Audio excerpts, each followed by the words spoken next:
তেখেত যদি বেলেগ নাৰীৰ লগত বহু কেইগৰাকী নাৰীৰ লগত ইনভলভ হৈ থাকে, সেইটো ভিডিঅ' চোৱাৰ পাছত এগৰাকী নাৰীয়ে সহি পেলাই তেওঁৰ লগত থাকিব লাগিছিল, সংসাৰখন বচাব লাগিছিল, পচিবল হয়নে তুমি কোৱা? সমাজৰ ভয়ত বা কোনোবাই বেয়াকে ক'ব কিয় সংসাৰখন ভাঙিলে, তাইতো থাকিব পাৰিলেহেঁতেন। কিন্তু মানে এটা তেওঁ মোক কথা এটা মানুহক শুনাই যে তাইৰ কেঁচুৱা নাই বা ল'ৰা ছোৱালী নাই, সেইকাৰণে মানে মই বেলেগ ফালে ঢাল খালো। নাখায়ো জীয়াই থাকিব পাৰি, কিন্তু অপমান সহ্য কৰি থাকিব নোৱাৰি। আৰু তেওঁ ইমান মানুহক ঠগি থাকে, ইটো গম পাওঁ সিটো গম পাওঁ, পইচা ধাৰ ল'বলৈ জোৰ জোৰ পৰা ধাৰ লয়, সুতলে লয়, সেইবিলাক মানুহ আহে আগফালেদি, তেওঁ পিছফালেদি পলায়, মোক কয় যে নাই বুলি ক'বলৈ। এনেকুৱা ধৰণৰ। নমস্কাৰ, মই চেমিম আৰু আপোনালোক সকলোকে পুনৰবাৰ মোৰ চেনেললৈ স্বাগতম জনাইছো। আৰু আজিও এগৰাকী অতিথি আমন্ত্ৰণ কৰি আনিছো মোৰ এই অনুষ্ঠানলৈ। আৰু তেখেত হৈছে মোৰ এগৰাকী খুব মৰমৰ বাইদেউ, পেছাত এগৰাকী তেখেত শিক্ষয়িত্ৰী, লগতে সাংস্কৃতিক কৰ্মী। খুব বেছি প্ৰতিভা আছে তেখেতৰ মাজত লুকাই আছে। ইতিমধ্যে তেখেতে বিভিন্ন ক্ষেত্ৰত বিভিন্ন ধৰণে কাম কৰি আছে, লেখিকা হিচাপেও কাম কৰি আছে। কেইবাখনো কিতাপ তেখেতৰ ইতিমধ্যে দৰ্শকৰ মাজলৈ আগবঢ়াই দিছে। তেখেত এগৰাকী অভিনেত্ৰী আৰু লগতে বৰ্তমান সময়ত খুব এগৰাকী জনপ্ৰিয় এংকাৰ, ঘোষিকা তন্দ্ৰালী বা। স্বাগতম জনাইছো। ধন্যবাদ। আৰু সঁচাকৈ চেমিমে মাতি আছিল বহুত দিনৰ পৰা, কিন্তু আজি ইমান ধুনীয়া এটা সময় আহি পৰাত মই সঁচাকৈ বৰ সৌভাগ্যশালী বুলি ভাবিছো। মনৰ কথা পাতিবলৈ আহিছো, তুমি যিদৰে অনুৰোধ কৰিছা। চিয়ৰ। আৰু বাইদেউ আচলতে প্ৰথম লগ পাইছিলো মই পাটমাদৈ অনুষ্ঠান দেখিছিলো, প্ৰজাপতি বা বুলি পল্লৱী বা প্ৰজাপতি হৈ থাকিলে সকলোৱে প্ৰজাপতি বাই। ইমান ভাল তেখেতৰ অনুষ্ঠানটিত লগ পাইছিলো। তেতিয়াই মই বাক মানে চকুত পৰিছিল আৰু বাৰ কথা শুনি আছিলো। আপোনাৰ বেলেগ বেলেগ ইণ্টাৰভিউজ মই চাইছিলো, তেতিয়া গম পাইছিলো যে আপোনাৰ এনেকুৱা ধৰণৰ কাম কৰি আছে। আৰু তেতিয়াই ভাবিছিলো যে আপোনাৰ লগত মই এদিন সাক্ষাৎকাৰ এটা ল'ম। আৰু মই এনেকুৱা এগৰাকী ছোৱালী, মই চব ধৰণৰ মানুহৰ লগত কথা পাতি ভাল পাওঁ, তেওঁলোকৰ বিষয়ে জানি ভাল পাওঁ, হয়নে? তো সেইটো কাৰণে আজি মোৰ সৌভাগ্য হ'ল আপুনি আহিলে। এতিয়া কওকচোন, এগৰাকী আপুনি শিক্ষয়িত্ৰী, টেট মাষ্টৰণী, লগতে আপোনাৰ এখন সংসাৰ আছে, বিভিন্ন ধৰণৰ অনুষ্ঠানত আপুনি এংকৰিং কৰে, ঘোষিকা হিচাপে কাম কৰে, চাকৰি আপোনাৰ মৰিগাঁৱত, হয়নে? মাজে মাজে আপুনি অভিনয় কৰে, তথাপিতো বিভিন্ন ধৰণৰ অনুষ্ঠানত আপোনাক আমন্ত্ৰণ জনায়, অতিথি হিচাপে আমন্ত্ৰণ জনায়। এই গোটেই যি আপোনাৰ কৰ্মখিনি আজিৰ পৰ্যায়টো পাবলৈ কিমান দূৰ আপুনি খোজকাঢ়ি আহিছিল? এটা দীঘলীয়া বাট। কিমান দূৰ বুলি ক'বলৈ গ'লে এটা ধুনীয়া আৰু দীঘলীয়া বাট, যিটো দীঘলীয়া বাটত হয়তো ক'ৰবাত কাঁইট আছে, ক'ৰবাত ফুল আছে, ক'ৰবাত ধুনীয়া সুগন্ধি আছে। কিন্তু মই এইটো কথা জীৱনত শিকিলো যে যদি তুমি যিকোনো এটা সপোন দেখা, সেই সপোনৰ বাটত যদি আগবাঢ়ি নাহা, তেতিয়াহ'লে সপোন কেতিয়াও পূৰণ নহয়। আৰু যিসকলে সপোন দেখে, সপোন দেখা ব্যক্তিৰহে সপোন পূৰণ হয়। যদি আমি সপোন দেখিবলৈকে বাদ দিওঁ, যে ধৰা কিছুমান অদ্ভুত কথা, যেনেকুৱা মই জীৱনত কেতিয়াও ভবা নাছিলো যে কিবা এটা সৌন্দৰ্যৰ প্ৰতিযোগিতাত বিজয়ী হৈ ক্ৰাউন এটা পিন্ধিম, তেনেকুৱা এটা সপোনো মোৰ পূৰণ হ'ল, যিটো মই কেৱল ভাবিহে থাকো যে এনেকুৱা এটা হোৱা হ'লে। কাৰণ অসমত বা আমি আগতে মিছ ৱৰ্ল্ড, মিছেছ ৱৰ্ল্ড এইবিলাক দেখিছিলো। আমাৰ কথা এটা ক'বলৈ গ'লে আমাৰ এটা সময় আছিল, সেই সময়বোৰত মিডিয়াও নাছিল ইমান। আমি যি দেখিছিলো দূৰদৰ্শন, তেতিয়া কেৱল দূৰদৰ্শন আছিল, তাত ধুনীয়া ধুনীয়া নাৰীবিলাক, ইণ্ডিয়াত কেৱল এগৰাকীয়ে হয় মিছ ইণ্ডিয়া বা মিছেছ ইণ্ডিয়া, দেৰিকৈ হৈছে। এটা স্তৰ বা সপোন দেখিবলৈ তুমি যিটো মই যাত্ৰাৰ কথা সুধিছা, সেইটো হৈছে সৰু কালত মই খুব কল্পনা প্ৰৱণ এজনী ছোৱালী আছিলো। ডিব্ৰুগড়ৰ বামুণবাৰী নামৰ ঠাইখনত মোৰ জন্ম। এটা চাইডে কেৱল বামুণবাৰী,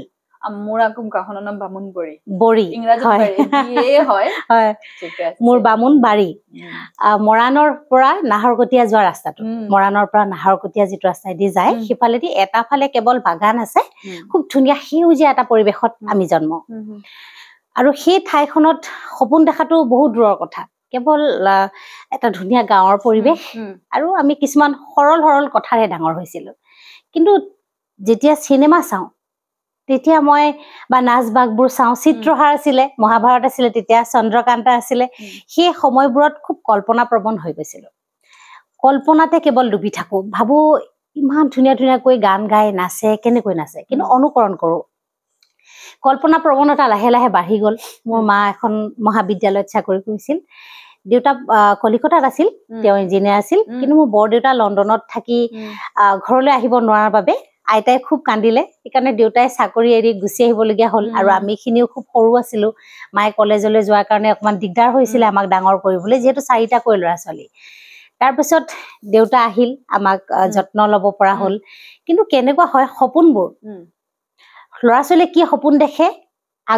আগৰ যিবিলাক অভিভাৱক আছিল ইমান বেছিও কনচিয়াছ হ'ব নোৱাৰিছিলে যে এই ছোৱালীজনীয়ে নাচি ভাল পায়, গাই ভাল পায়, এই দিশটোত আগবঢ়াই নিও। যিহেতু ল'ৰা ছোৱালী অকণমান বেছি থাকে আগৰ দিনত, আজিকালি 1-2টা ল'ৰা ছোৱালী থাকে। তো মই চিনেমা চাই সপোন দেখো, নাচো, গাওঁ, বিহু নাচিছিলো প্ৰথমতে মৌ কুঁৱৰী, তাৰপিছত বিহু কুঁৱৰী, তাৰপিছত বিহুৱতী, আৰু শেষত বৰ বিহুৱতী। বৰ বিহুৱতীয়ে আমাৰ গুৱাহাটীত এতিয়া যিটো আমি দেখো বিহু সাম্ৰাজ্ঞী, আমাৰ ডিব্ৰুগড় ফালে তেতিয়া বৰ বিহুৱতী হোৱাৰ পাছত আৰু প্ৰতিযোগিতা কৰিবলৈ নিদিয়ে। মই বৰ বিহুৱতী কিতাপ পাইছিলো 2000 বৰ্ষতে, আজিৰ পৰা বহুত দিন আগতেই। তেতিয়াও কিন্তু ক্ৰাউন পিন্ধাইছিলে, ৰূপৰ মুকুট, ৰাজগড় আঞ্চলিক বিহুত পাতিছিল, আৰু এইখনো পিন্ধাই দিছিল বৰ বিহুৱতীয়ে। বিহু কৰি হৈছিলো নামৰূপত, আছে সকলো থৈ দিছো। এতিয়া বিহু নাচে নে নাই? মাজে মাজে নাচো, কিন্তু অকণমান মেদ বাঢ়ি গ'ল, সেইকাৰণে নাচিলে চাগে কঁকালৰ ভাঁজবোৰ ইমান ধুনীয়াকৈ নোলাব। শৰীৰৰ যত্ন ল'লে চাগে আকৌ নাচিব পাৰিম আগৰ দৰে, আৰু টাকুৰি ঘূৰা দি ঘূৰিবলৈ হ'লে আচলতে অকণমান শ্লিম ফিট হ'লেও ভাল। সেইটো সময়ত নাচি ভাবিছিলো যে জীৱনত ডাঙৰ মানুহ হ'বলৈ কি কি কৰিব লাগে। ডাঙৰ মানুহ হ'বলৈ সপোন আছিলে। তেতিয়া ভাবো ডাঙৰ মানুহ মানে গামোচা পিন্ধাজনেই ডাঙৰ মানুহ, একদম। কোনোবা এখন সভালৈ গ'লে গামোচা পিন্ধিলে ডাঙৰ মানুহ হয়। আজিকালি গম পাওঁ যে বহুত ৰাস্তা ওলাই গ'ল, ইউটিউব ওলালে, আজিকালি ল'ৰা ছোৱালীয়ে কেৰিয়াৰটো নিজে চুজ কৰিব পাৰে। বোলে মই এখেতৰ গানটো শুনি শুনিয়ে গান এটা গাওঁ। আমাৰ দিনত কিন্তু একো নাই। আমি টিভিত বহুত দিনৰ মূৰত অকণমান বিহু নাচ ওলালে চাব পাৰো, বা চিত্ৰহাৰত নৃত্য চাব পাৰো, কিন্তু সেই যে কল্পনা প্ৰৱণতা আৰু ইচ্ছা শক্তিটো আছিলে যে কিবা এটা কৰিম। মোৰ মায়ে কবিতা লিখিছিল, লিখা মেলা ভাল পাইছিলো। কৰবী বৰুৱা বুলি এগৰাকী মাহী আছিল, মাহীয়ে মোক কবিৰ সভাবিলাকলৈ লৈ গৈছিল। তাত মই কবিতা আবৃত্তি কৰিছিলো সৰু কালতেই। তেতিয়া সৰু সৰু ল'ৰা ছোৱালীৰ কবিতা, লাহে লাহে কবিতা আবৃত্তিটো অলপ চৰ্চালৈ আনিলো। চৰ্চা কৰি কৰি মই ডিব্ৰুগড় দূৰদৰ্শনত যুৱ মঞ্চ হয়, তাত বহুতবাৰ কবিতা আবৃত্তি কৰিলো। জীৱনৰ প্ৰথম উপাৰ্জন আছিল 500 টকা ডিব্ৰুগড় দূৰদৰ্শনত, ক্লাছ 8ত। এতিয়াও থৈ দিছো সেয়া দূৰদৰ্শনৰ ফালৰ পৰা দিয়া। তেতিয়া মানে সেই যে সফল হলো, বা ধুনীয়া ধুনীয়া মঞ্চবিলাকত উঠো, মাহীয়ে লৈ যায়। তাৰপিছত গুৱাহাটী দূৰদৰ্শনত জেং বিহু নাচিবলৈ আহিছিলো। গীতাঞ্জলি গগৈ বায়ন, মোৰ বা এগৰাকী, মাৰ বায়েকৰ ছোৱালী, বায়ে মোক লৈ আনিছিল গুৱাহাটীলৈ। সেয়াই মানে আকৌ এবাৰ টিভিৰ পৰ্দাত ওলালো বুলি মনটো ভাল লগা এটা কথা। কিন্তু ধৰা সেই যে চেষ্টাটো যদি মই তেতিয়াতে অকণমান 1-2টা কাম কৰাৰ পাছত অকণমান অহংকাৰ হৈ ৰৈ গলোহেঁতেন, হয়তো চাগে মই কেতিয়াও জীৱনত কষ্ট কৰিব নোৱাৰিলোহেঁতেন। কিন্তু কল্পনা প্ৰৱণতাৰ সপোনটো মোৰ ইমানেই বেছি আছিলে যে এইটো কৰি চাওঁচোন পাৰিম নেকি, এইটো কৰি চাওঁ। কবিতা লিখাৰ পাছত গল্প চেষ্টা কৰিলো, উপন্যাস চেষ্টা কৰিলো, তাৰপিছত কেইটামান গানো লিখিলো। ইমান বেছি ভাল গায়কক গোৱাব পৰা নাই, সেইকাৰণে হয়তো মানুহৰ কাণত পৰা নাই, কিন্তু মই সকলোৱে চেষ্টা কৰি চাওঁ। কিন্তু তেনেকে লিখোতে লিখোতে যোৱা বছৰ 21 বৰ্ষত যিটো ট্ৰান্সজেণ্ডাৰ কিতাপখন, সেইখন 9টা টিভি চেনেলত টক শ্ব' হিচাপে হ'ল, আৰু ট্ৰান্স পিপল ৰূপান্তৰকামীসকলৰ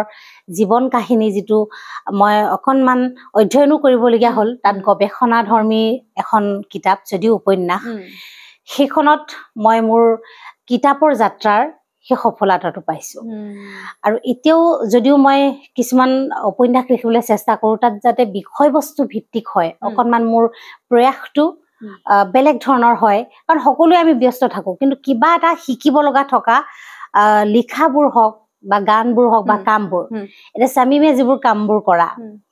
তোমাৰ কণ্টেণ্টবোৰ ইমান ধুনীয়া হয় যে জীৱন কেৱল জীৱন সংগ্ৰামেই নহয়, জি উঠিবলৈ যিটো শিকোৱা, যেনেকে তোমালোকৰ এক্সেছ বাৰ্ছ কৰিলে যিটো পজিটিভিটি শিকায়। আমিতো সকলোৱে ইতিবাচক হৈ থাকিবলৈ বিচাৰো, যে আমাৰ জীৱনটো ইতিবাচক হওক। সকলোৱে কওঁ বি পজিটিভ, ভাল ভাবা। ভাল ভাবা বুলি কওঁ, কিন্তু ভবাটো জানো ইমান সহজ? যেতিয়া তুমি কান্দি কান্দি হাহাকাৰ কৰি থাকিবা, পজিটিভ বা হাঁহি এটা কেনেকৈ দি থাকিবা? কিন্তু এই যে প্ৰক্ৰিয়াটো, কি পদ্ধতিৰে আমি আচলতে পজিটিভনেছটো মনৰ মাজত আনিব পাৰো, আত্মবিশ্বাসৰ প্ৰবল কৰিব পাৰো সেই কথাটো এক্সেছ বাৰৰ অধ্যয়নত কিন্তু ময়ো শিকিবলৈ পাইছো সেইটোতো মানে মই ভাবো যে এই ৰাস্তাটো সকলোৱে শিকা উচিত কিদৰে আমি সদায় হাঁহিমুখীয়া হৈ থাকিব পাৰো ওপৰত যিজনে আমাক নিয়ন্ত্ৰণ কৰি থাকে তেখেতক আমি ধন্যবাদ জ্ঞাপন কৰিব পাৰো তেনেকুৱা ধৰণৰ কথাখিনিৰ কাৰণে মই এক্সেছ বাৰক সঁচাকৈ ধন্যবাদ দিব খোজো আৰু এই যিটো মই সৰুতে নাচিছো গাইছো কিবা কৰিছো তাৰপিছত কলেজলৈ আহিলো কলেজত নচা গোৱাবোৰ চেষ্টাটো চলি আছে খুব ধুনীয়া এটা মানে কিক পাই গলো সলমান খানৰ যিটো কিক বুলি চিনেমাখন আছিলে যে কামৰ এটা কিক পায় মানুহে এইটো আছিলে মই নাটকৰ যিটো যাত্ৰা ধান খুন্দা কল শিৱসাগৰৰ পুণ্য দাস ডাঙৰীয়া তেখেত এতিয়া নাই তেখেতৰ তত্বাৱধানত মই ধান খুন্দা কল নামৰ এখন নাটক সদৌ অসমত কৰিবলৈ গৈছিলো তাত সেউতী নামৰ এটা চৰিত্ৰ কৰিছিলো আৰু ৰাইজৰ বিপুল সঁহাৰি পাইছিলো পুৰস্কাৰ পাইছিলো খুব সুখী হৈছিলো তাৰপিছত মই একক অভিনয় কেনেকৈ কৰে শিকিলো একক অভিনয় কৰাৰ পাছত সদৌ অসম একক অভিনয় প্ৰতিযোগিতা বহুকেইটাত প্ৰথম হলো শিৱসাগৰত হিয়া নামৰ এখন বোলছবি হৈছিল তেতিয়া মই সেই বোলছবিখনত নিৰ্বাচিত হৈছিলো প্ৰায় 70% চিনেমাখন হ'ল কিন্তু তাৰপিছত ৰৈ গ'ল কি কাৰণত আজিও নাজানিলো সেইখনেই মোৰ আধৰুৱা চিনেমা প্ৰথম জীৱনৰ তাৰপিছত মুন্না আহমেদ ডাঙৰীয়াৰ গীঠকৰ বাহিৰত NETV সেইখন চিৰিয়েল কৰিবলৈ আহিলো তাত মই এগৰাকী আৰক্ষী বিষয়া DSP হৈছিলো আৰু সেই দিঠকৰ বাহিৰত চিৰিয়েলখনে মানে মোৰ চিৰিয়েল যাত্ৰাৰ প্ৰথম চিৰিয়েল তাৰপিছত কমিশনৰ বহুত কাম কৰিছো যদিও তেতিয়া বাকি এতিয়া যিবিলাক চিৰিয়েলৰ চেনেল বিলাক হ'ল তেতিয়া দিনত নাছিল তেতিয়া দিন বুলিয়ে কৈছো কেতিয়াবা আইতা ফিলো কৰো বহুত কিটা স্তৰ পাৰ হৈছে জীৱনৰ সংঘাত পাৰ হৈছে এইকাৰণে তেনেকৈ চিৰিয়েল তাৰপিছত মই থিয়েটাৰলৈ গলো ৰাজতিলক থিয়েটাৰ 2 বছৰ থাকিলো তপন দাস ডাঙৰীয়া চম্পক শৰ্মা পুৰবী শৰ্মা কল্পনা শৰ্মা তেওঁলোক মোৰ সহ অভিনেতা অভিনেত্ৰী আছিল তেওঁলোকৰ পৰা বহুত শিকিছো কেনেকৈ মঞ্চত চিঞৰিব লাগে লাইট ল'ব লাগে আৰু থিয়েটাৰ পৰা ওলাই মই এতিয়া যিটো প্ৰতিদিন টাইম চেনেল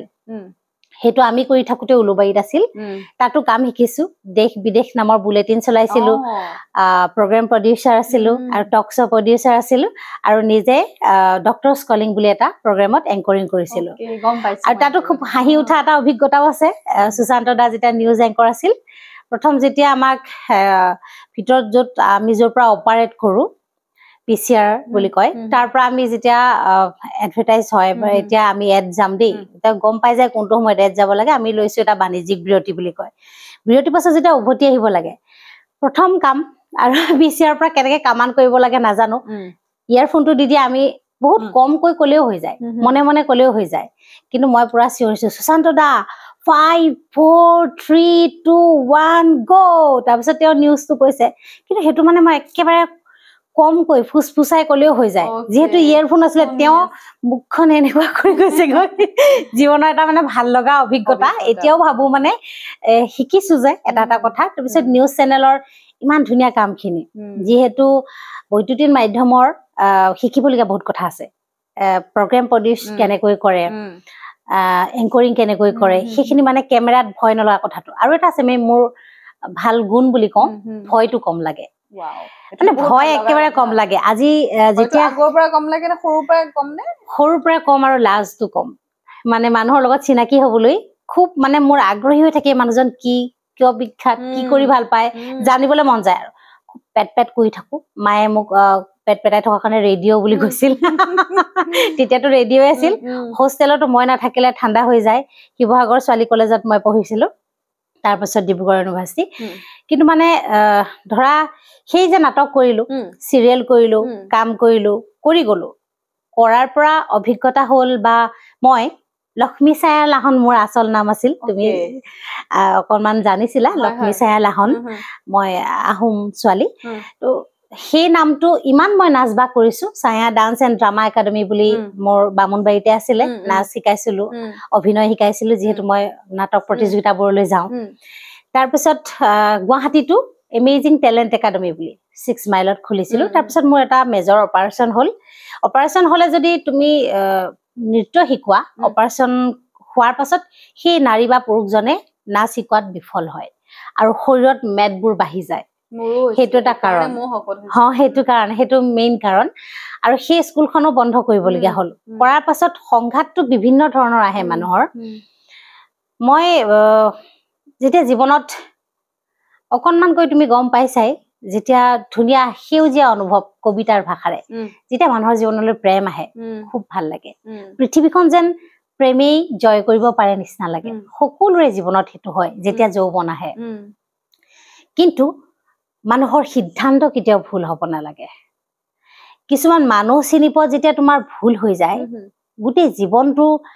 তুমি সেই ভুলটোক শুধৰণি যিহেতু কৰিব নোৱাৰা কেৱল অনুতপ্ত হৈয়ে জীৱনটো গুচি যায় মই কিন্তু এটা বস্তু এটা কথা মই গুৰুত্ব দিছিলোঁ যে নাই নহ'লবোৰক লৈ সময়টো পঠাই নিদিলোঁ নাই নহ'ল মোৰ জীৱনত বৰ বেয়াকৈ আহিল ধুমুহা নিচিনাকৈ যিহেতু যিজনক ভাল পালোঁ তেওঁৰ সৈতে বিয়া হ'লোঁ ঘৰৰ অমতত বিয়া হ'লোঁ মানুহজন ইমান বেছি পঢ়া শুনাও নাছিল দেৰিকৈ গম পাইছোঁ বাৰু দেই সঁচা কথাবোৰ যেতিয়া ভাল পাই থাকে তেতিয়া মানুহজনৰ ইমান হিচাপ কৰা নাযায় তেওঁৰ ঘৰ কেনেকুৱা গাড়ী আছে নাই আজিকালি যেনেকৈ যান্ত্ৰিক হৈ গ'ল তেতিয়া দিনত অকল মৰম কিমান কৰে সেই বস্তুটোহে গুৰুত্বটো আছিল এজন মানুহৰ কাৰণে সপোন দেখি তেখেতৰ হ'বলৈ আহিলোঁ কিন্তু ধুনীয়াকৈ চলি থকাৰ পাছতে লাহে লাহে যেতিয়া ৰংবোৰ সলনি হৈ থাকে বিয়াৰ আগৰ এজন মানুহ আৰু বিয়াৰ পাছৰ মানুহ এই দুজনৰ মাজত অলপ পৰিৱৰ্তন আহে কিছুমানে কয় যে মানুহজন কেয়াৰ লোৱাত ব্যৰ্থ হৈ পৰে বা মানুহজন ব্যস্ত হৈ যায় মই মতা মানুহবিলাকে যিহেতু কষ্ট কৰি এখন ঘৰ চলায় গতিকে অলপ যান্ত্ৰিক হয় সেইটো বেয়া কথা নহয় যিহেতু সন্তানক চলাব লাগে বা মাহৰ পইচাখিনি চম্ভালিব লাগে তেতিয়া মানুহ এজনৰ গেপ এটা আহি যায় কিন্তু তোমাৰ গেপটো যদি তুমি মিছলীয়া কথাৰে মিছা মিছা কামত যদি তোমাৰ সময়টো গুচি যায় সেইবিলাক কথাহে বেয়া আৰু সহ্য কৰা কথাটো মই এটা শিৰোনাম বৰ বেছি বেয়া পাওঁ এই নিসংগ নাৰী বা তাই স্বাধীন নাৰী বা তাই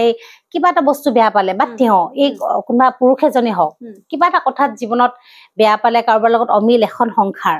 লগত থাকিব নোখোজে সেইটোত মানে স্বাধীনতা থাকিব লাগে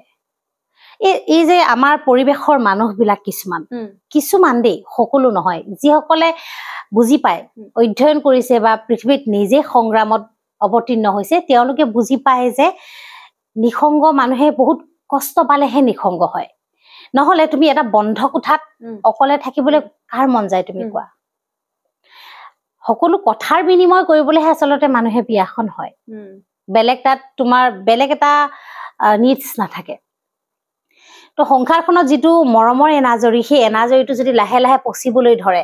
এজনী মানুহে কিমান দিন সহিব পাৰে এতিয়া ঘটনাবোৰ মই মানুহ এজনৰ বদনাম গাবলৈ অহা নিচিনা হয় এটা ইণ্টাৰভিউত যেতিয়া মানুহে সুধি দিয়ে কিন্তু আবেগত ক'ব ওলাই যায় নহয় আবেগত ওলাই মানে ধৰা মই বদনাম গাব নোখোজো বা আজিলৈকে যিমানকেইটা ইণ্টাৰভিউ হৈছে তেখেতৰ মই নাম কোৱা নাই যিসকল মোৰ লগৰ ছোৱালী বা ঘৰৰ মানুহে জানে যে মোৰ কোন আছিল তেওঁলোকেহে জানে তাৰ বাদে বোলে এইজনেই ব্যক্তি আছিল যিজনে তন্দ্ৰাণী মূৰ্ছনাক বেয়াকৈ প্ৰবঞ্চনা কৰিলে আজিলৈকে নাজানে তেখেতে ক'বই নোৱাৰিব এনেকুৱা হৈছে মিছা কথা কৈ কৈ বেলেগ বেলেগ উপায়েৰে পইচা মানুহৰ পৰা ধন সংগ্ৰহ কৰা তেনেকুৱা ধৰণৰ বেয়া গুণ কিছুমান আছিলে দেৰিকৈ গম পাইছো হয়তো সংসাৰখন চলাবলৈ যেনেকে চুৰ এটাও চুৰ কৰে ঠিক তেনেকে হয়তো মোক মৰমত ৰাখিবলৈও বেয়া কাম হয়তো কৰিছে আজি মই বুজি পাওঁ সেই কথাটো হয়তো সেইটো কাৰণে কৰিছে বহু কথা মই ক্ষমাও কৰি দিলো লাহে লাহে কেনেকুৱা হ'ল তেওঁ ব্যৱসায় চলাবলৈ আজি প্ৰব্লেম হৈছে মোক কয় যে তোমাৰ খাৰুখিনি দিয়া মই বন্ধকত দিওঁ গহনাখিনি দিয়া নহ'লে মোৰ উপায় নাই তেওঁ যেনেকুৱাকৈ কান্দি দিয়ে মোৰ অন্তৰত দুখ লাগে মতা মানুহে কাৰণ কান্দিব নোৱাৰে বুলি মই ভাবো তেওঁ বহুত সমস্যা হোৱাৰ কাৰণেহে চাগে কান্দিছে কিন্তু আজি বুজি পাওঁ যে মই আচলতে লাই দিয়া হ'ল ভুলটো মোৰ মই যদি কিছুমান নাৰীৰ দৰে খুব বুজি পোৱা ছোৱালী হলোহেঁতেন যে মোক এই মানুহজনে ব্যৱহাৰ কৰিছে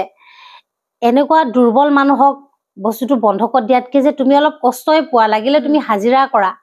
লাগিলে তুমি পাণ দোকান এখনকে খোলা কিন্তু মই নোকোৱা নহয় দেই মই কৈছিলো তুমি হাজিৰা কৰিলেও মই লাজ নাপাওঁ কিন্তু বাৰে বাৰে গহনাবোৰ খুজি বন্ধকত দিয়া ধাৰ লোৱা এইবিলাক কথা মই বেয়া পাওঁ আনকি চেমি মই তোমাক এটা কথা কৈছো এটা দিন এনেকুৱা হৈছিলে মই বিয়া হোৱাৰ পাছত 1 বছৰ পাছত মা দেউতাহঁতে মোক একচেপ্ট কৰিছে মোৰ দেউতা বাৰু তেতিয়া নাই মা আছিলে মায়ে যথেষ্ট লাজো পাইছে যে ইমান পঢ়া শুনা ভাল ঘৰৰ ছোৱালীয়ে কিয় যিকোনো এজন ব্যক্তি চুজ কৰিব লাগে কিন্তু পাছলে পাছলে সন্মানটো বাঢ়িলে যিহেতু ছোৱালীয়ে পছন্দ কৰিছে কিন্তু এনেকুৱা হৈছিলে মোৰ মানুহজনে যেতিয়া ধাৰ কৰে দোকান এখন ধাৰ কৰি কৰি তেওঁতো লাজ নাপায় যেহেতু ধাৰটো দিব পৰা নাই যিখিনি বেলেন্স হৈ গৈছে বস্তু নিয়া পইচাটো দিব পৰা নাই তেতিয়াতো তেওঁ বেয়া কৰি ক'লে তেওঁ হহি লয়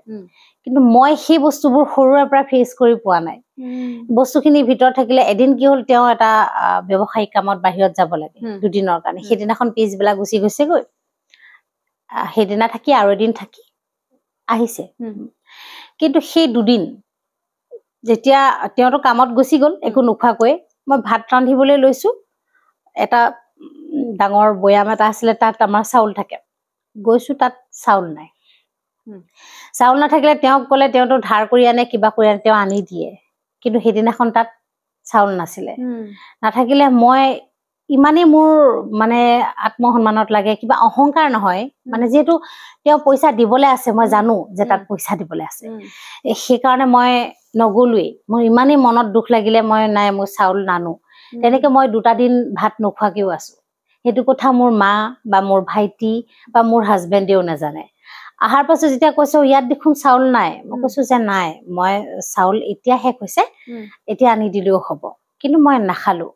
নাখায়ো জীয়াই থাকিব পাৰি কিন্তু অপমান সহ্য কৰি থাকিব নোৱাৰি আৰু তেওঁ ইমান মানুহক ঠগি থাকে ইটো গম পাওঁ সিটো গম পাওঁ পইচা ধাৰ ল'বলৈ জোৰ জোৰ পৰা ধাৰ লয় সুতলে লয় সেইবিলাক মানুহ আহে আগফালে দি তেওঁ পিছফালে দি পলায় মোক কয় যে নাই বুলি ক'বলৈ এনেকুৱা ধৰণৰ বস্তু মানে এনেকুৱা চিপ কথাবোৰ মই জীৱনত কেতিয়াও মানে ফেচ কৰা নাছিলো যেতিয়া ফেচ কৰিলো ইমান গ্লানি হয় মানে কেনেকুৱা এজন মানুহ পছন্দ কৰিলো মোক অকলে এখিনি মানুহৰ মাজত এৰি থৈ তেওঁ পলায় সেইখিনি বাৰু হ'ব কেতিয়াবা হৈ যায় কিছুমান নাৰী এইবিলাক সহ্য কৰিব পাৰে কিন্তু যদি অন্য নাৰীৰ মুহত পৰে এগৰাকী পত্নীয়ে কেতিয়াও বিনিময় কৰিব নোৱাৰে নিজৰ মানুহজনক এইটো কোনেও নোৱাৰে আৰু আজিকালি মই দেখিছো আজিকালি এক্সট্ৰা মেডিকেল এফেয়াৰ্ছ হওক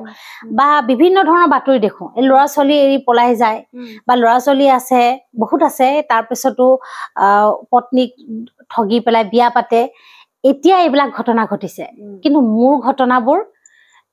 8-9-10 চনৰ কথা কৈছো 8-9-10 চন 2009-10 সেইটো সময়ত এতিয়াৰ পৰা 14-15 বছৰ আগৰ কথা তেতিয়াতো এক্সট্ৰা মেডিকেল এফেয়াৰ্ছ কোনেও দেখা নাছিলে মই দেখা নাই এতিয়া মই বাতৰিত দেখি দেখি অন্তত এতিয়া যদি মই সেইটো চক পালোহেঁতেন হয়তো মানে মোৰ জনো এনেকুৱা হ'ল নেকি এনেকুৱা চাগে মই অকমান হলেও সহজভাৱে চাগে ল'ব পাৰিলোহেঁতেন যে মোৰ জনো ইনভলভ হ'ল কিন্তু তেতিয়া মই মানে কেনেকৈ সম্ভৱ মানে এনেকুৱা ধৰণৰ ইমান বিশ্বাস কৰাৰ পাছত ইমান মৰম কৰাৰ পাছত কিন্তু তোমাৰ কেতিয়াবা অলপ মানুহে মোক হয়তো কেনেকুৱা ধৰণৰ নাৰী বুলি ক'ব পাৰে মই মাজতে এনেকৈ ভাবিছো যে মোৰ মেদ বাঢ়ি গ'ল মই দেখিবলৈ অকণমান শকত বেয়া হৈ গৈছো সেইটো কাৰণে হয়তো তেওঁ মোক বেয়া পাইছে কোনোবা এগৰাকী আহিছে যেনেকৈ ঘৰৱালী বাহাৰৱালী বুলি কয় মই ভাবো যে মই সেন্দুৰ লৈ আছো তেখেতৰ ৱাইফ এদিন সেন্দুৰে জিকিব আৰু সেই এক্সট্ৰা মেডিকেল এফেয়াৰ যিটো বাহাৰৱালী তেওঁ নাইকিয়াই হৈ যাব আৰু মই মোৰ সংসাৰখন ধৰি ৰাখিব পাৰো চাওঁচোন মই সহ্য কৰো তেনেকৈ তেওঁৰ প্ৰেমিকাগৰাকীক যদিও তেওঁলোকে শাৰীৰিকভাৱেও ব্যস্ত হৈ থাকে তথাপিতো মই সকলো জানিও মই সহিছিলো এখন সংসাৰ বচোৱাৰ ক্ষেত্ৰত কিন্তু তুমি এটা কথা কোৱা কিমানখিনিলৈকে মানুহে সহিব সমাজৰ ভয়ত বা কোনোবাই বেয়াকে ক'ব কিয় সংসাৰখন ভাঙিলে তাইতো থাকিব পাৰিলেহেঁতেন এই যে মুখেদি ইমান সহজকৈ কৈ দিয়ে যাত্ৰাটো জানো ইমান সহজ হয় গোটেই ৰাতি সহি থকাটো যে তুমি শুই আছা কাষৰ মানুহজন নাইকিয়া হৈ গ'ল ৰাতিপুৱা আহি পাবহি অসম্ভৱ কিছুমান দৃশ্য আৰু সেইখিনি হৈ থকাৰ পাছতো এটা দিন এনেকুৱা আহিল তেওঁ জেললৈ যাবলগীয়া হ'ল জেললৈ যাবলগীয়া হলেও মই আকৌ হাহাকাৰ কৰি ফুৰিছো কেনেকৈ তেওঁক জেললৈ নিনিয়াকৈ থাকো কেনেকৈ কোৰ্টত যাওঁ কিল ধৰো সোনকালে উলিয়াই আনো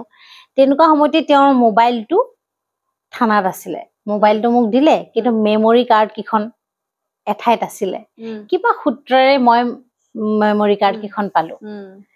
তাত মানে চেমি এনেকুৱা এনেকুৱা ভিডিঅ' আছিল আৰু সেই ভিডিঅ'বোৰ যেতিয়া তুমি স্বচক্ষুৰে যাক তোমাৰ আটাইতকৈ প্ৰিয় পুৰুষ তেখেত যদি বেলেগ নাৰীৰ লগত বহু কেইগৰাকী নাৰীৰ লগত ইনভলভ হৈ থাকে সেইটো ভিডিঅ' চোৱাৰ পাছত এগৰাকী নাৰীয়ে সহি পেলাই তেওঁৰ লগত থাকিব লাগিছিল সংসাৰখন বচাব লাগিছিল পচিবল হয়নে তুমি কোৱা ভিডিঅ'খিনি চাই 1 ঘণ্টা বহি আছো একে ঠাইত অহৰহ চকু পানী ওলাইছে মই একো কথা ক'ব পৰা নাই মাত্ৰ ভাইটিক ফোন কৰি পেলাই কৈছো মই ঘৰ গৈ আছো কিবা এটা দেখুৱাব লাগে 15 চনৰ কথা মই 7 বছৰ সহিছো নহয় 9 চনৰ পৰা আছে 7 বছৰ সেইখিনি সহাৰ পাছত 15 চনৰ নৱেম্বৰ মাহত মই দেখিছো আৰু তেওঁ জেল গৈছে ঘৰৰ মানুহ সকলোৱে জানে কি কাৰণে জেল গ'ল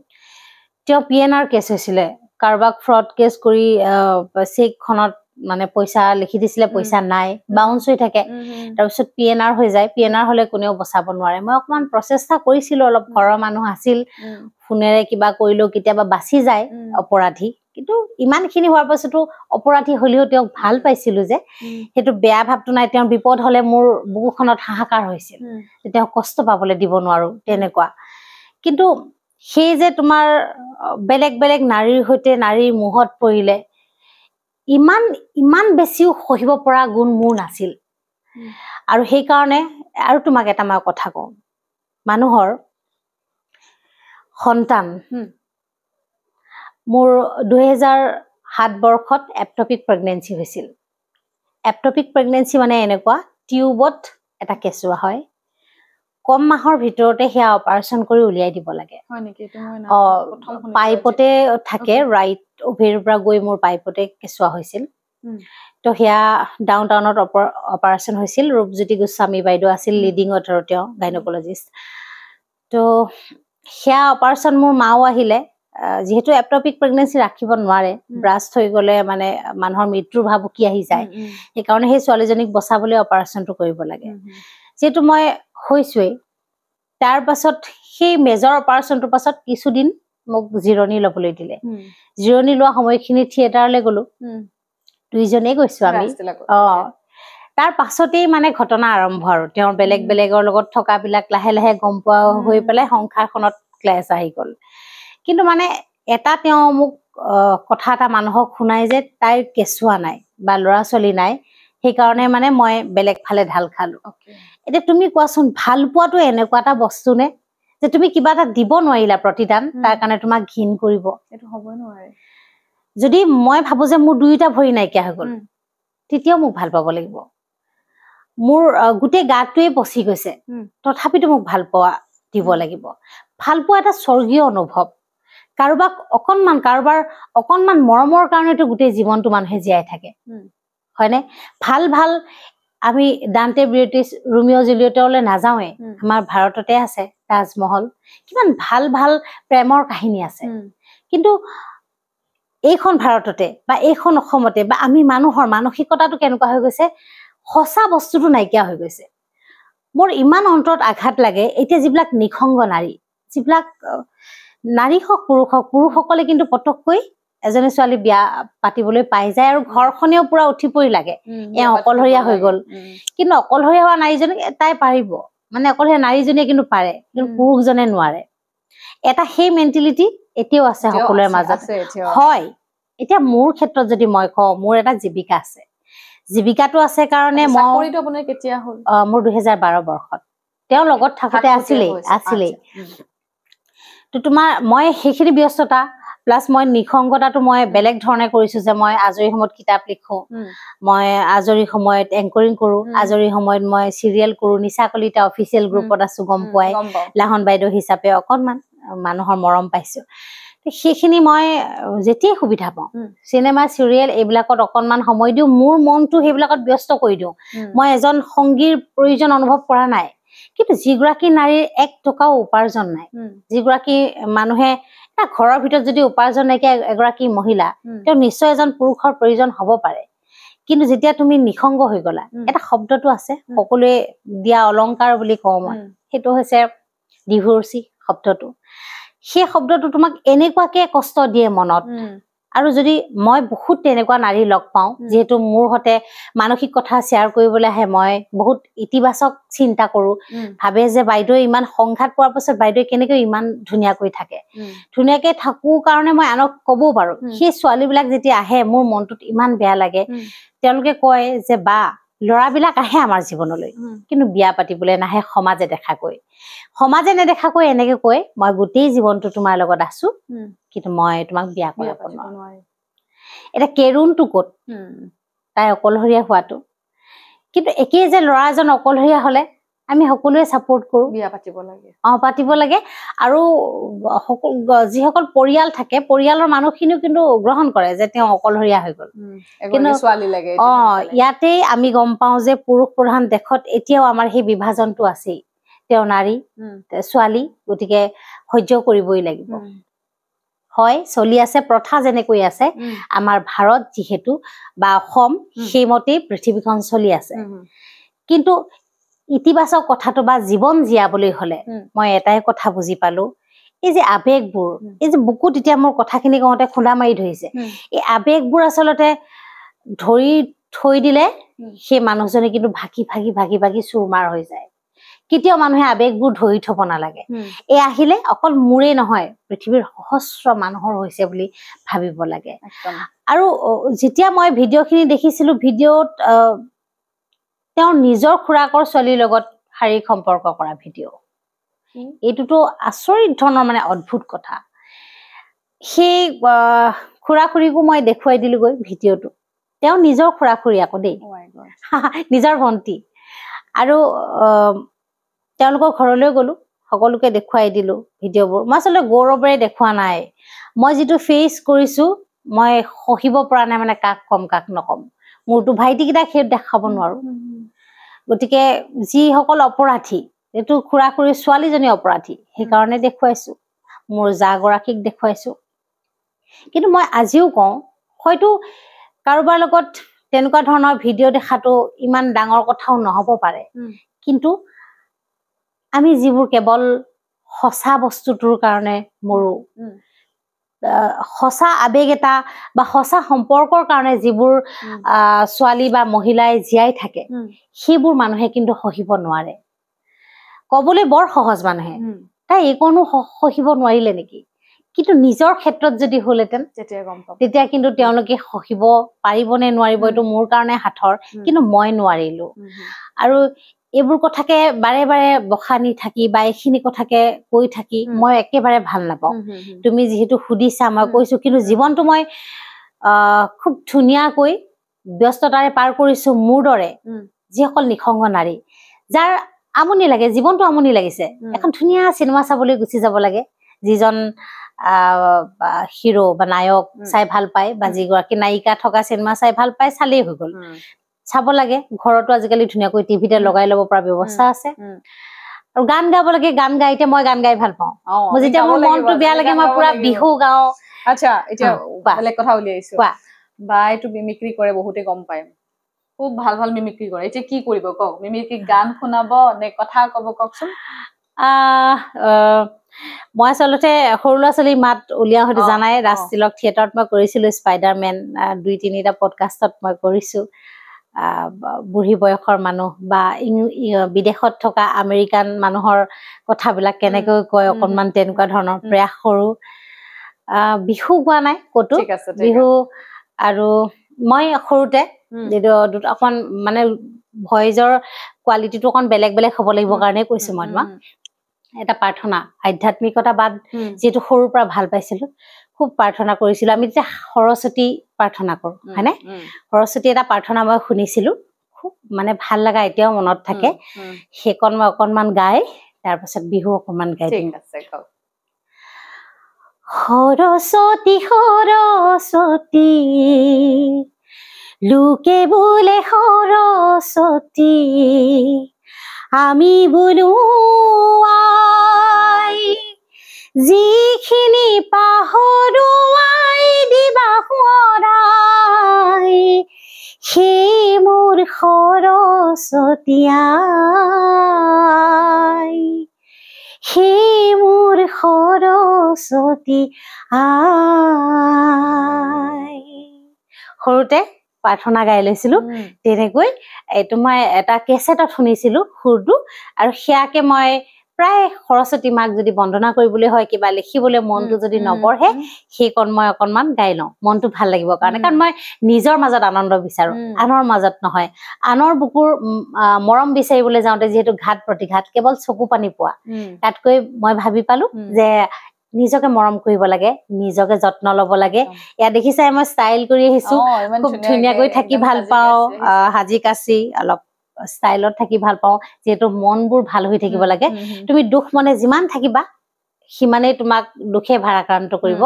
সেইকাৰণে হাঁহি থাকিব লাগে। একদম এটা বিহু আছিল, সেইদিনাখন মই আকৌ মনত পেলাইছো, আমাৰ ঘৰলৈ জেং বিহু আহিছিল। জয়া অসম জননী, দিছপুৰ আমাৰ ৰাজধানী। সেইটো মানে আগতে আমি সৰুতে জেং বিহুত গাইছিলো, সেইটো বিহু নাইকিয়া হৈ গৈছিলে। আকৌ মহিলাসকলে গালে আমাৰ ঘৰৰ চোতালত, মনত পৰিলে এইটো মানে বেলেগ বিহু গীতৰ লগত নিমিলে, সেইকাৰণে মই অকণমান গাই দিছো হা। জয়া অসম জননী, দিছপুৰ আমাৰ ৰাজধানী, দিছপুৰ আমাৰ ৰাজধানী, চীন ভাৰতৰ যুদ্ধখনি আকৌ হব কি জানি, হাতত পিস্তল গুলি লৈ সাজু হোৱা ৰণলৈ, সাজু হোৱা ৰণলৈ, বিদেশীবোৰ আহিছে আমাৰ অসম লবলৈ, আমাৰ অসম ধুনীয়া, গান্ধীজী নহয় দুখীয়া, গান্ধীজী নহয় দুখীয়া, গান্ধীজীয়ে পিন্ধিছিলে আঠুমূৰত চুৰিয়া, আঠুমূৰত চুৰিয়া হে। এইটো একদম পুৰণি, মানে এই গীত দি চাগে শুনা নাই কোনেও, মানে আমি সৰুতে শুনিছিলো। আকৌ এইবাৰ ঘৰলৈ যাওঁতে মানে আঠুমূৰত চুৰিয়া অকল সেইকণেই মনত আছিলে, আৰু মোৰ মনত নাই।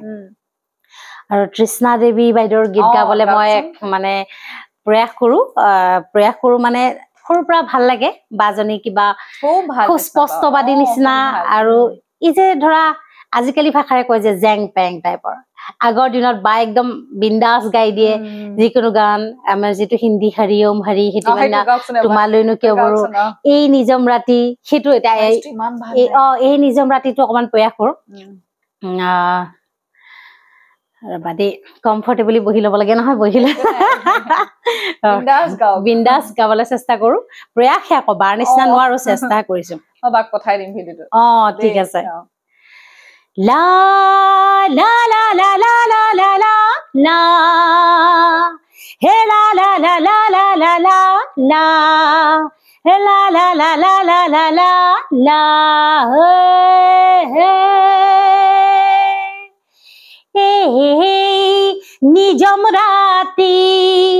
জিলমিল জিলমিল জিল তৰালি ৰাতি, মোৰ মন চঞ্চল নিতে মদিৰাত, মই বিহবলো চব নিজম ৰাতি, কোনোবা আহে আৰু কোনোবা গুচি যায়, মোৰ দুচকুলে আবিৰ হানি যায়, কোনোবা আহে আৰু কোনোবা গুচি যায়, মোৰ দুচকুলে আবিৰ হানি যায়, হে লাগে মোৰ শিহৰণ, লাগে মন উচাটন, জানো কিবোৰ হৈ যায়, নিজম ৰাতি, জিলমিল জিলমিল জিল তৰালি ৰাতি। প্ৰয়াস কৰিছো, ভাল হৈছে একদম। পাইছে বাই এনেকে ইমান ধুনীয়াকে গায়, মাইকটো লৈ মানে দেখিলে মানে লাগিছে মই গৈ গাই দিম, লাগে নহয় এনেকুৱা। আৰু বা সেই যে প্ৰাণ চঞ্চলা মন এটা, বা গানৰ ভইচ সকলোৰে ভাল লাগে গায়িকা বিলাকৰ, কিন্তু বাৰ যিহেতু অকনমান বেলেগ ধৰণৰ, মই সেই মাতটোৰ প্ৰতি ক্ৰেজি সৰুৰে পৰা লাগে। আৰু ইমান মানে ফ্ৰী হয় মানুহ, মই ইন্টাৰভিউ লৈছো তেখেতৰ, বিৰাট ভাল। আৰু মানে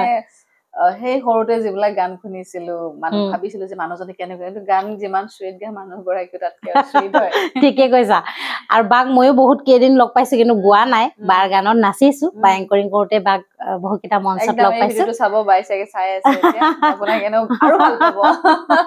ঠিক আছে এতিয়া বা বহুত কথা পাতিলো মই শেষত অকমান আৰু বেলেগ কথা পাতো কোৱা এতিয়া চাওক এতিয়া চাৰিওফালে নেগেটিভিটি হৈ আছে নেগেটিভিটি আপুনি নিজৰ এগৰাকী কিমান মোক আপুনি অফ কেমেৰা এটা খুব ধুনীয়া কথা কৈছিলে সেই কথাটো মই এতিয়া আকৌ অন কেমেৰা উলিয়াইছো আপুনি কৈছিলে যে চেমিম জীৱনত আমি যিমান কষ্ট নকৰো কিয় প্ৰত্যেকখন ঘৰত প্ৰত্যেকগৰাকী নাৰীয়ে বা ছোৱালীয়ে যুঁজিবই যুদ্ধ কৰি থাকিব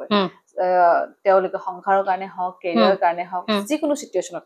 বাট তেওঁলোকে যেতিয়ালৈকে ষ্টেপ নলয় তেতিয়ালৈকে আগবাঢ়িব নোৱাৰিব আকৌ সুধিছো কথাটো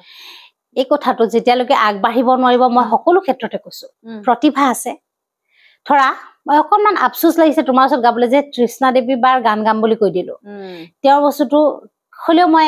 নামি গলো নে মই গাই দিলো চেষ্টা কৰিলো বা বিহু এটা পুৰণি গালো আমি বিহুটো এতিয়া বহুত নতুন নতুন ওলাইছে বা ভাল বিহু যিবিলাক মই কিছুমান জানো সেইবিলাক মই গোৱা নাই একেবাৰে বেলেগে নুশুনা গান এটা বিহুগীত এটা গাইছো এতিয়া কথাটো হৈছে মই সৰুতে যিমানবোৰ কাম কৰিলো আগবাঢ়ি যদি নাহিলোহেঁতেন নহলহেঁতেন আৰু সংঘাতৰ ক্ষেত্ৰত কৈছো মই প্ৰথমতে অকণমান মোৰ অৱশ্যে সঁচাকৈ একেবাৰে মনটো আলফুলীয়া অকণমান সৰু ছোৱালীৰ নিচিনা অকণমান কথাত ঠেহো পাতো অকণমান কথাত বেয়াও লাগে এই সংঘাতবোৰ সহিলো তেতিয়া একদম বহুত প্ৰাপ্তবয়স্ক নিচিনা হলো কম বয়সতে শিকি শিকি শিকি এতিয়া জীৱনটো বুজা হলো কিন্তু মই ডিভোৰ্চৰ ক্ষেত্ৰতো তোমাক এটা কথা কৈছো পদক্ষেপৰ কথা আমি যে ভাবি থাকো কোনফালে যাম এতিয়া ইমান কষ্ট পাইছো অন্তৰত ক'ত যাম এতিয়া লাগে নহয় কেতিয়াবা এনেকুৱা সকলো আছে তুমি আছা ইয়াত এটা পাৰ্টি চলি আছে খুব ফূৰ্তি কৰি আছো আটাই কিন্তু তোমাৰ ইমান নিসংগ লাগি যায় মানে মোৰ কোনো নাই সেই কথাটোৰ কাৰণে সকলোৱে ভয় খায় এতিয়া মোৰ চোৱা মোৰ মা দেউতা ঢুকালে হাজবেণ্ড নাই বাচ্চা নাই কিন্তু কি আছে মোৰ আত্মবিশ্বাস এই আত্মবিশ্বাস কণেই ছোৱালীবিলাকৰ মাজত থাকিব লাগে ল'ৰাবিলাকৰ আছে সেইকাৰণে মই ল'ৰাবিলাকক অনুৰোধ নকওঁ যিহেতু পুৰুষ প্ৰধান দেশ আমাৰ পুৰুষবিলাক সদায় সচেতন থাকে কিন্তু নাৰীবিলাকে আমাৰ যে ভয় লাগে মোৰ ভয় লাগিছিল যে এখন মহাবিদ্যালয়ৰ প্ৰবক্তাৰ ছোৱালী হৈ মই যদি আজি ডিভোৰ্চ এটা প্ৰক্ৰিয়ালৈ গুচি যাওঁ মানে ক'ব এতিয়া চোৱা মই ডিভোৰ্চ এপ্লাই কৰিছো মই তেখেতক বিদায় দিছো মোৰ জীৱনৰ পৰা কিন্তু মানুহৰ শব্দবিলাক কেনেকুৱা হয় তাইক মানুহজনে এৰিলে নহয় ডিভোৰ্চ দিলে এৰি দিলে তেওঁ কিন্তু প্ৰেক্টিকেলত আকৌ মইহে এপ্লাই কৰি এৰিছো সেইটো কথা নহয় কিন্তু যেই নহওক বা চৰ্চা যিয়ে নচলক কিন্তু যন্ত্ৰণাৰ পৰা মুক্ত পাবলৈ হলে মুক্তি যদি লাগে যন্ত্ৰণাৰ পৰা তেতিয়াহলে মানুহে এই খোজটো আগবঢ়াবই লাগিব যেতিয়া তুমি আগুৱাই যাবা আৰু মানুহক সন্মুখীন হোৱাটো যিটো আমি ফেচ কৰাৰ কথা কওঁ যেতিয়ালৈকে বেয়া লাগি আছিলে যে মই কেনেকৈ সহ্য কৰিম কেনেকৈ কম মানুহবিলাকে মোক কি বুলি চাব মোক হাঁহিব নেকি কিন্তু মই সঁচাকৈ অসমৰ মানুহক মই যিখিনিয়ে মোক ভাল পায় মই তেওঁলোকক ধন্যবাদ দিব খোজো যে তন্দ্ৰালী মূৰ্ছনাক মোৰ নিসংগ নাৰী বা ডিভোৰ্চী নাৰী হিচাপত কোনেও এতিয়া চোৱা নাই চাইছে এই মানুহগৰাকী বা এই ছোৱালীজনীয়ে প্ৰয়াস কৰে যে ধুনীয়া লিখিবলৈ চেষ্টা কৰে গাবলৈ এংকৰিং কৰিবলৈ ল'ৰা ছোৱালীক পঢ়াবলৈ বা অভিনয় কৰিবলৈ তাই যিখিনি জানিছে তাৰ পৰাই ডেভেলপ কৰি কৰি গৈ আছে ছোৱালীজনীয়ে খুব বেছিকে চেষ্টা কৰে সেই বস্তুটোহে সকলোৱে নজৰত পৰিছে এতিয়া সকলোৱে পাহৰি গৈছে যে কোনোবাই কাৰোবাক এৰিলে নে মই এৰিলো এইটো গৌণ বিষয় হৈ গ'ল আৰু মই ক'ব খোজো বেয়া লাগিছে তাত নাথাকিব বেয়া লাগিছে তাতেই যদি থাকে তেওঁ তাতেই পচি এটা দিনত মনৰ যেতিয়া মৃত্যু হয় সেইটো আত্মহত্যাতকৈও ডাঙৰ কথা মনৰ মৃত্যু হলে মানুহে হাঁহিব নোৱাৰে শৰীৰটো মৃত্যু হলে হয়তো আত্মা কিবা এটা ওলাই গ'ল হয়তো আকাশত থাকিবলৈ পালে বা বিভিন্ন হ'ব পাৰে যিটো আমি নেদেখা এখন পৃথিৱী কিন্তু যদি তোমাৰ আত্মাটো মৰি যায় আত্মা মৰি গলে তুমি হাঁহিব নোৱাৰা আত্মা মৰি গলে তুমি কাকো বিলিভ কৰিব নোৱাৰা আত্মা মৰি গলে তুমি আইনাখনত নিজকে ধুনীয়া নেদেখা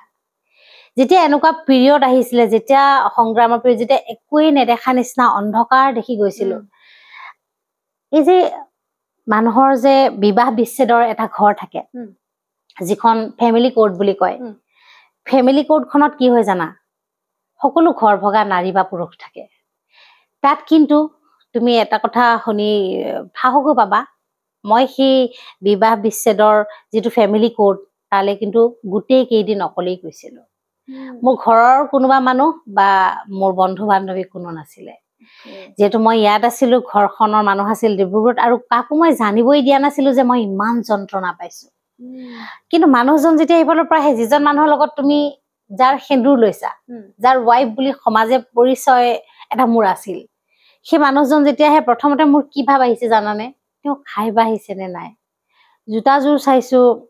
লেতেৰাকৈ পিন্ধি আহিছে, চাফা নাই কৰা, কাপোৰবোৰ বা ইস্ত্ৰি কৰি পিন্ধিছে নে নাই। এজনী নাৰীৰ ভিতৰৰ হাহাকাৰখিনি, এজনী পত্নীৰ হাহাকাৰ, অথচ তেখেতক মই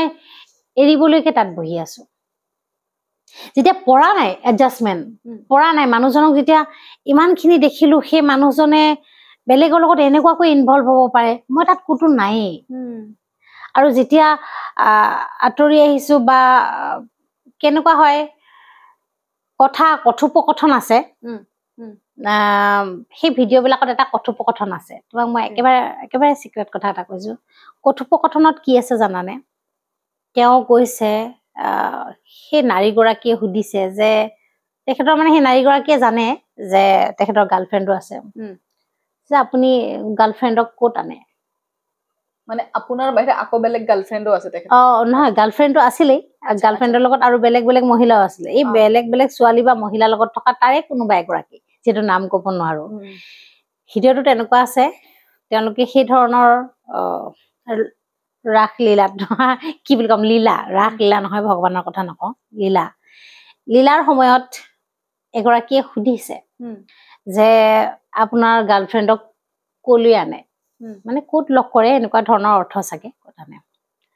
তেওঁ বিৰাট গৌৰৱেৰে কৈছে যে মই আমাৰ ঘৰলৈকে লৈ আনো। তাৰপিছত মোৰ কথা সুধিছে তেখেত ক'ত থাকে, বিৰাট গৌৰৱেৰে কৈছে তেওঁ স্কুল যায় নহয়, হাঁহি হাঁহি। তাৰপিছত তেওঁৰ মুখত মানে যিটো হাঁহি, তাত মানে মই ক'তোৱে নাই। মানে ধৰা মই একেবাৰে ডাষ্টবিন, জাবৰ গোবৰ কিবা লেতেৰা বস্তু এটা মানে যিটো একো একেবাৰে প্ৰয়োজনীয় নহয়, তাত মানে মই বাৰম্বাৰ ভিডিঅ'টোত বিচাৰি চাওঁ মানে কেনেবাকে অকমান তেওঁ অশান্তি পাইছে নেকি যে মোৰ কথা সুধি দিলে। তুমি চাবাচোন, তুমি কাৰোবাক যদি ভাল পোৱা বা কাৰোবাক বিয়া পাতিছা, যেতিয়া তুমি সুধিবা কিবা এটা যে তেখেত ক'ত বা কিবা, অকমান হলেও তোমাৰ গাত বেয়া লাগিব যে এইবিলাক কথা এতিয়া নাপাতো নেকি, কিবা এটাতো কিবা অকনমান এনেকুৱা একোৱে নাই। মাত্ৰ কৈছে তেওঁ স্কুল যায় নহয় ইজিলি। তাত মানে মোৰ ইমান বেছিকৈ ইয়াত লাগিছে, কিছুমান সৰু সৰু কথাই বৰ ডাঙৰ কথা হয় নহয়, কিন্তু সেইটো সৰু কথাও নহয়। সেনেকুৱা ধৰণৰ সেই স্তৰবোৰ কিন্তু মই ধৰি নথলো। 1 বছৰমান লাগিছে, 1 বছৰমান খুব বেছিকৈ কান্দিছো। কিন্তু ওপৰত এজন থাকে নহয় চাই থকা, সৰুৰে পৰা আধ্যাত্মিকতাবাদ মই কৈছোৱেই যে ঈশ্বৰক মই মানিছো, আৰু মনৰ পৰা যেতিয়া শক্তি গোটাবলৈ হৈছে তেওঁকে কৈছো যে মোক শক্তি দিয়া, মই যুঁজিম, মই পাৰিম। আৰু মোৰ মা এতিয়া নাই, কিন্তু মোৰ মায়েও বহুত সাহস দিছিলে। তেওঁ কৈছিলে যে life is a challenge, face it, if you can face then you can win your life battle. নাই, তেওঁ ঢুকালে। মই ভাবিছো সঁচাকৈ লাইফ বেটেল জিকিবলৈ হলে তেতিয়াহ'লে আমি যুঁজিবই লাগিব। আৰু মই সকলো নাৰীকে কওঁ যে আপোনালোকে কান্দি কান্দি এটা 4 বেৰৰ মাজত সোমাই নাথাকিব, ওলাই আহক। নাৰী বা পুৰুষ, সিদ্ধান্ত লোৱাত ভুল নকৰিব, যিহেতু জীৱন এবাৰেই। যদি আপুনি আপোনাৰ সঁচাকৈয়ে আত্মা মৰিছে, আপুনি ওলাই আহক, আকৌ জীবলৈ চেষ্টা কৰক। জীবলৈ 1000টা পথ আছে, কিন্তু মৰিবলৈ এটাই পথ। কিন্তু মৰি পিছৰ বাৰ এটা মই তোমাক খুহুতীয়া কথাই বুজাইছো, জীৱনটো আমি অহাবাৰ আমি মানুহেই জন্ম হম বুলি কেনেকৈ জানিছো? যদি গৰু হৈ যাওঁ হাল বাব, যদি কুকুৰ হৈ যাওঁ ঘৰৰ পেলনীয়া খাব লাগিব, চৰাই হলে কাৰেণ্টৰ তাৰত পৰি মৰিম। চব ফালে সমস্যাই সমস্যা, পোক পৰুৱা হলে গছকিয়ে মাৰিব। প্ৰাণী হৈ জন্ম হম, কিন্তু মানুহ যদি নহওঁ। গতিকে মই ভাবো কি মানুহ এবাৰেই জন্ম হয়, যিহেতু বাস্তৱ পৃথিৱীত আছো, ভাবিছো কাল্পনিক পৃথিৱী বা ভগৱানৰ পৃথিৱী, ভৌতিক পৃথিৱী এইবিলাক আমি নাজানো। কিন্তু যদি মানুহৰ জীৱন এবাৰেই হয়, এই জীৱনটোকে জীয়াই লওক, যি কৰি ভাল লাগে, হয়নে? আৰু খুব ভাবি থাকি কামবোৰ কৰিব নালাগে। বেয়া পাব বেয়া হবহে, কিন্তু আগুৱাই যাবই লাগিব, ল'বই লাগিব, আৰু সকলোৱে আগবাঢ়ি আহকেই। আৰু এতিয়া তুমি যিটো এতিয়া ইণ্টাৰভিউ লৈছা, মই কথাখিনি কৈছো, এই পডকাষ্ট বিলাকত মই এটা কথা লক্ষ্য কৰিছো, কিছুমান মানুহ আছে আমি কৰা আলোচনাখিনিকে বহুত বেয়া কৰি কয়। এই আলোচনা কৰা মই ব্যক্তিসকলক ক'ব খোজো যে জীৱনত আপোনালোকৰ হয়তো সংঘাত নাই অহাৰ কাৰণে এনেকুৱাবোৰ কথা ক'বলৈ আপোনালোকে ইচ্ছা কৰে। নিজৰ ঘৰত যেতিয়া নিজৰ ভন্টি বাইদেউ বা জীৱনত যদি মাৰ ক্ষেত্ৰতো হ'লহেঁতেন, তেতিয়া হয়তো আপোনালোকে বুজি পালেহেঁতেন নাৰীৰ ভিতৰৰ অন্তৰ্দ্বন্দ্বখিনি। কিছুমান মহিলাও কিন্তু বৰ বেয়াকৈ কয়। এই পডকাষ্ট বিলাকত মই কিছুমানৰ বক্তব্যবোৰ শুনো, মন্তব্য ইমান বেছি বেয়াকৈ কয়, তেওঁলোকে মানে কোনখন পৃথিৱীত তেওঁলোকে জন্মই হয় নেকি আনক বেয়াকৈ কবলৈ। আৰু এই প্ৰয়াসখিনি, সেই সংঘাতখিনি সেই মানুহজনীক বুজিবলৈ প্ৰয়াস নকৰে, বা সেই পুৰুষজনক এনেকুৱা তহঁতৰ নিচিনা বহুত দেখিছো যা, কিবা ধৰণৰ এনেকুৱা বেয়া শব্দ, সেইসকলক কওঁ যে আপোনালোকে নিজৰ জীৱনটো পাৰিলে দুজন মৰা মানুহক জীয়াবলৈ চেষ্টা কৰক, যাৰ আত্মা মৰি গৈছে। তেনেকুৱা ধৰণৰ ইতিবাচক দুটা কথাও কি আহে যায়, আপোনালোকৰতো ভালেই হ'ব। ভাল দুটা মন্তব্য কৰক বেয়া কৰাতকৈ। মই এইটো কোৱা নাই মোৰ এই ইণ্টাৰভিউটো চাই আপুনি ভালকৈ কওক, মোৰ বিষয়ে নাই কোৱা, কিন্তু যিবিলাকে মৰি মৰি জীয়াই আছে সেই মানুহবিলাকক পাৰিলে দুটা ভাল মন্তব্যৰে জীয়াই তোলক, ভাবিব যে 24 ঘণ্টাত আপোনালোকৰ এটা ভাল কাম হ'ল। ঠিক আছে বা, বিৰাট ভাল লাগিল। আৰু আচলতে বাইদেউৰ কথাবিলাক শুনি আপোনালোকে সকলোৱে ভাল পাইছে মই গম পাওঁ, আৰু ভিডিঅ'টো ইমান সময়লৈকে আপোনালোকে চালে। আৰু তেখেতৰ লগত কথা পাতি মোৰ এনেকুৱা লাগিছে যে আৰম্ভ কৰিছিলো এই মাত্ৰ শেষ হোৱাৰ ঘড়ী ফালে চাইছো 1 ঘণ্টা হৈ গ'ল, ফালে আকৌ মোৰ মেমৰি ফুল হৈ যাব। একো নাই, আপোনাক মই আকৌ মাতিম দেই, আপুনি আকৌ আহিব লাগিব, আকৌ বেলেগ বেলেগ কথা আপোনাক সুধিবলগীয়া আছে। যিহেতু সময়ো খুব কম, বাও ব্যস্ত, লগতে আপোনালোকেও ব্যস্ত, ইমান দীঘলীয়া ভিডিঅ'টো চাইছে, আৰু 2 ঘণ্টা ভিডিঅ' চোৱাটো পচিবল নহয়। চ' বা ভালে থাকক, আপোনাৰ সপোনবিলাক পূৰণ হওক, জীৱন যুদ্ধত আপুনি জয়ী হৈছে, আকৌ যুঁজি থাকক, আৰু আগবাঢ়ি যাওক আপুনি। আজি কেনেকুৱা লাগিল? বহুত ভাল লাগিল মনৰ কথা কবলৈ। যিখিনি কথা মই তোমাক হাঁহি হাঁহি কৈছো যদিও বুকুৰ ভিতৰত কৰবাত বিষ এটা হৈছে, কিন্তু চকু পানী মই উলিয়াবলৈ পাহৰিলো। চকু পানী মই কিয় নুলিয়াও বা বেলেগকো কওঁ, চকু পানী যেতিয়ালৈকে ওলাই থাকিব আপুনি দুৰ্বল নাৰী। চকু পানীক একেবাৰে প্ৰশ্ৰয় নিদিব। আৰু চেমিমে যিখিনি কাম কৰি আছে, প্ৰত্যেকটো কণ্টেণ্ট ইমান ধুনীয়া, আৰু যিহেতু বাস্তৱ জীৱনৰ কথাখিনিক লৈ তোমালোকৰ পডকাষ্ট চলি থাকে, ইমান ধুনীয়া ধুনীয়া মানুহৰ কথাখিনি লোৱা, সেইখিনি যদি সকলোৱে অনুধাৱন কৰে, ভেৰাইটিজ ফিল্ডৰ মানুহ আহে, গতিকে আমাৰ শিকাৰ অন্ত নাই, জনাৰ অন্ত নাই, আৰু কথা পতাৰ অন্ত নাই। তুমি কৈছাই আকৌ এদিন আহিম, আমি ধুনীয়াকৈ বহিম, তাইৰ সৈতে কথা পাতিম, মোৰ আৰু ক'বলগীয়া বহুত কথা আছে, আপোনালোকৰ সৈতে বিনিময় কৰিম।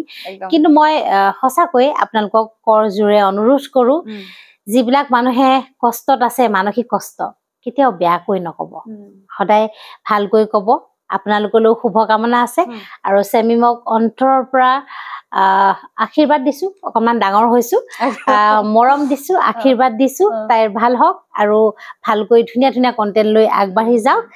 আৰু আপোনালোকৰ সকলোৰে মৰম বিচাৰিছো চেমিমৰ এই যাত্ৰাটোৰ বাবে। বহুত বেছি ভাল লাগিল আপুনি আহিলে, আৰু ইমান যে দীঘলীয়া সময় এটা দিলে তাৰ কাৰণে বহুত বেছি ধন্যবাদ। আৰু আপোনালোককো ধন্যবাদ। আৰু এতিয়ালৈকে যদি মোৰ চেনেলটো ছাবস্ক্ৰাইব কৰা তেতিয়াহ'লে প্লিজ ছাবস্ক্ৰাইব কৰক, লাইক কৰক, কমেণ্ট কৰক। আৰু আজিলৈ আহিছো বা, নমস্কাৰ।